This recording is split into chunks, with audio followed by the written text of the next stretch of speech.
আগে গ্রামের বাড়িতে গেলেই ছুটে যেতাম আমাদের এখানে পালবাড়িতে। পালবাড়িকে আমরা কিন্তু কুমার বাড়িও বলি। তো এখানে নানা রকমের মাটির জিনিসপত্র তৈরি করা হতো। তো দেখতে অনেক বেশি ভালো লাগতো। আর সবথেকে বেশি আকর্ষণীয় জিনিস হলো এই মাটির চুলা। এটাকে পণ বলা হয়। তো এখানেই কিন্তু মাটির জিনিসগুলো পোড়ানো হয়। তো যে মুখটা দেখলে এখান দিয়ে আগুন দেওয়া হয় লাকড়ির সাহায্যে, আর এই মুখগুলোর সাহায্যে এখান দিয়ে ধোঁয়া বের হয়, আর ভিতরে এই যে মাটির জিনিসগুলো থাকে সবগুলো পুড়ে একদম লালচে হয়ে যায়। তো এই জিনিসটা দেখতে খুবই ভালো লাগে। এখনকার বাচ্চারা কিন্তু এই পণ কিন্তু চিনেই না। তো আমি আজকে আসছি বড় কুমার বাড়িতে। তো এখানের পণটা অনেক বেশি বড়। তো পাশে দেখো কিছু ভাঙাচোরা জিনিসপত্র। তো দেখে খুবই খারাপ লাগলো। তো যখন পোড়ানো হয় তো অনেক জিনিস কিন্তু নষ্ট হয়ে যায় পোড়ানোর সময়, সবটা ভালো হয় না।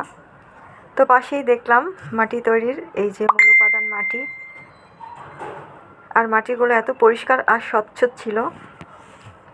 তো এগুলো দিয়েই মূলত বানানো হয়। আর পাশে ছিল একটা তমাল গাছ। তো আমার সামনাসামনি কখনো কিন্তু তমাল গাছ দেখিনি। আর কথিত আছে যে তমাল গাছে ভগবান শ্রীকৃষ্ণের বাস।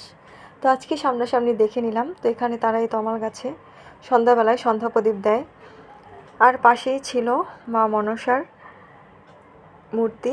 তো এটা এবছরের পূজিত মূর্তি।